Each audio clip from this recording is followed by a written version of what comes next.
الحمد للہ والصلاة والسلام علی رسول اللہ الکریم اما بعد فاعوذ باللہ من الشیطان الرجیم بسم اللہ الرحمن الرحیم۔ محترم ناظرین کرام، محترم بھائیوں اور بہنوں، السلام علیکم ورحمۃ اللہ وبرکاتہ۔ اللہ پاک سے دعا ہے اللہ پاک آپ تمام بھائیوں کی اور تمام بہنوں کی پریشانیاں دور فرمائے اور اللہ پاک آپ کو کامل صحت والی زندگی عطا فرمائے۔ اور اسی دعا کے ساتھ یہ دعا بھی کروں گا کہ اس وقت پورے ملک کے اندر بارشیں انتہائی خطرناک صورت اختیار کر چکی ہیں۔ صوبہ بلوچستان کے اندر اور صوبہ سندھ کے اندر بہت بڑا سیلاب آ چکا ہے، لوگ پریشان حال ہیں، لوگوں کے گھر گر چکے ہیں، ان کی فصلیں برباد ہو چکی ہیں، ان کے مال مویشی وہ مر چکے ہیں اور بہت زیادہ جانی نقصان ہو چکا ہے۔ تو مل کر دعا کرتے ہیں کہ اللہ پاک اپنا فضل و کرم فرمائے اور اس مشکل، اس پریشانی میں ہمیں ایسے بھائیوں کی، ایسے مستحق افراد کی کھل کے ان کی ہمیں مدد کرنی چاہیے۔ ایسے لوگ، ایسی تنظیمیں، ایسی جماعت جو یہ خیر کا کام کر رہی ہیں، فلاح کا کام کر رہی ہیں، انسانیت کی خدمت کا کام کر رہی ہیں، تو ہم سب کو ان کا ساتھ دینا چاہیے۔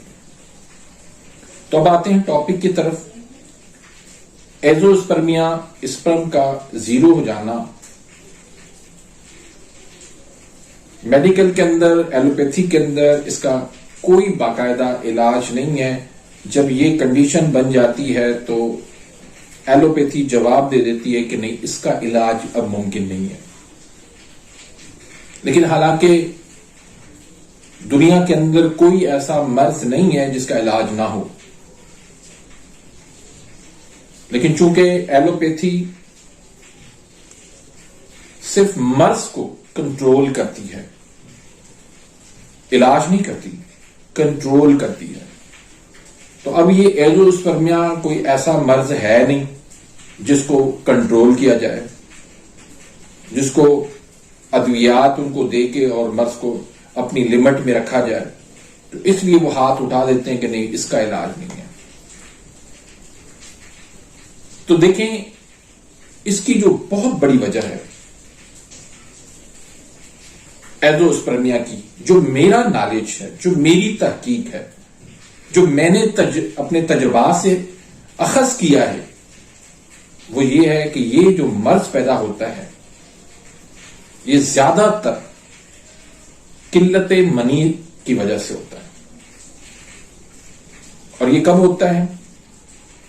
جب جسم میں خشکی سردی آ جاتی ہے یا خشکی گرمی آ جاتی ہے، اس سے کیا ہوتا ہے؟ رطوبات خشک ہو جاتی ہیں، اس طرح مادہ منی بھی جو ہے وہ خشک ہو جاتی ہے،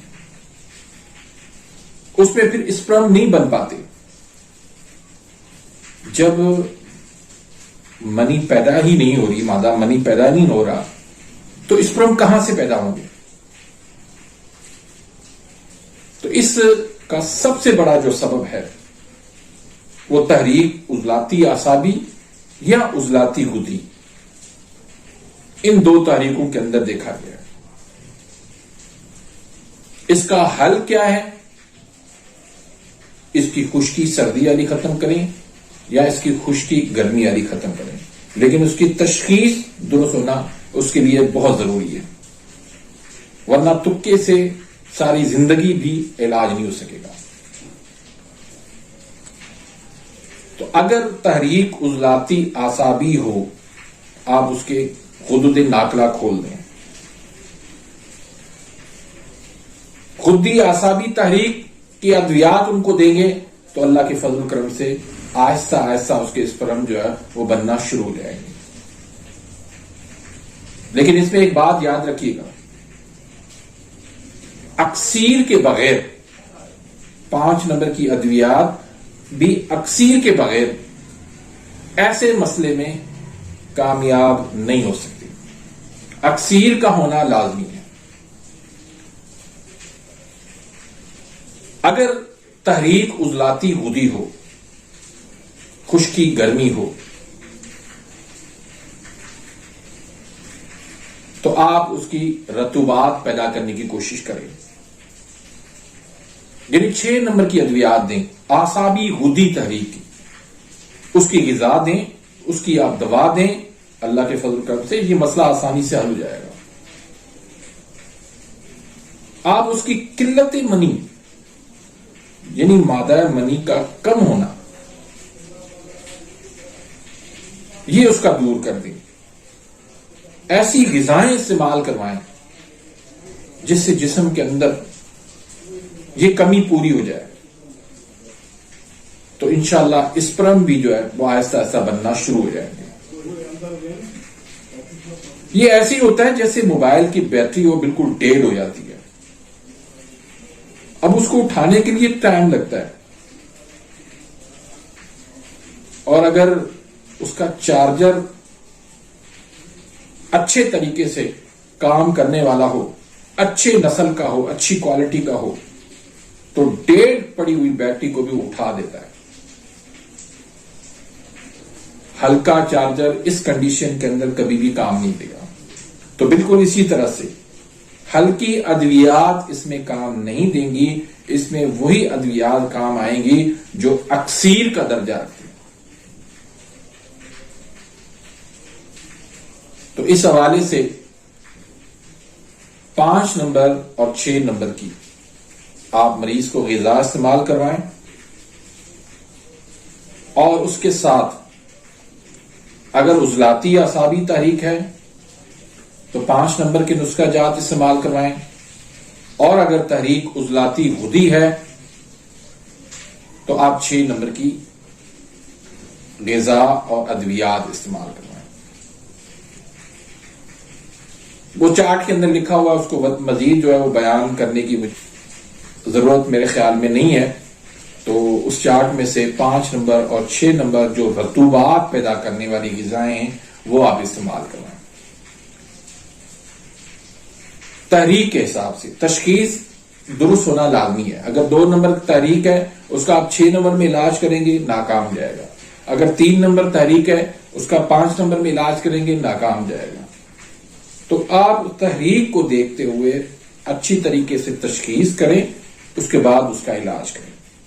تو اس کے ساتھ ساتھ ایک نسخہ میں آپ کو دینے لگا ہوں، بہت زبردست شاندار نسخہ ہے اور بہت قدیمی نسخہ ہے، اور بہت ہمارے جو بڑے ہمارے بزرگ حکمات تھے وہ اپنی زندگیوں کے اندر اس نسخے کو کثرت سے استعمال کرواتے تھے قلت منی کے لیے.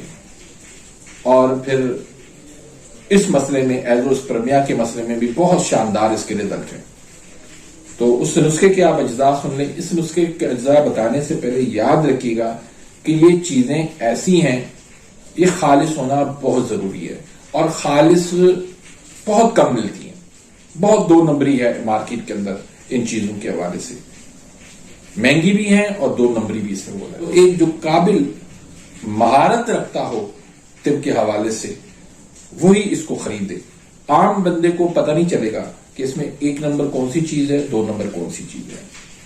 تو اس میں ایک چیز آپ لے لیں سالب مصری، اور دوسری چیز لے لیں آپ سالب پنجہ، اور تیسری چیز لے لیں تخم ریحان، اور چوتھی چیز آپ لے لیں تال مکھانا، اور 5ویں چیز آپ لے لیں چھوٹی الائچی.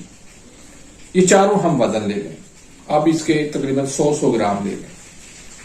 تو ان کو آپ اچھی طرح سے پہلے صاف کر لیں، پھر ان کو الگ الگ پیسنا ہے، ایک ساتھ کبھی بھی نہیں پیسنا، الگ الگ ان کو پیسنا ہے، اور پھر ان کو آپس میں آپ نے مکس کر لینا ہے. اچھے طریقے سے ان کو مکس کر لیں. اب اگر تحریک عضلاتی اعصابی ہے تو بکری کے دودھ کے ساتھ 1 چمچ صبح 1 چمچ شام کو خالی پیٹ آپ نے نہار میں یہ استعمال کرنا ہے. کھانے سے آپ نے گھنٹہ ڈیڑھ پہلے استعمال کرنا ہے.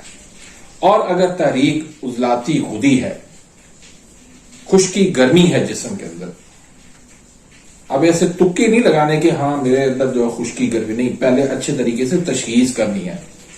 تو اگر عضلاتی غدی ہے تو پھر آپ نے گائے کے دودھ کے ساتھ 1 چمچ صبح 1 چمچ شام کو استعمال کروانا ہے خالی پیٹ.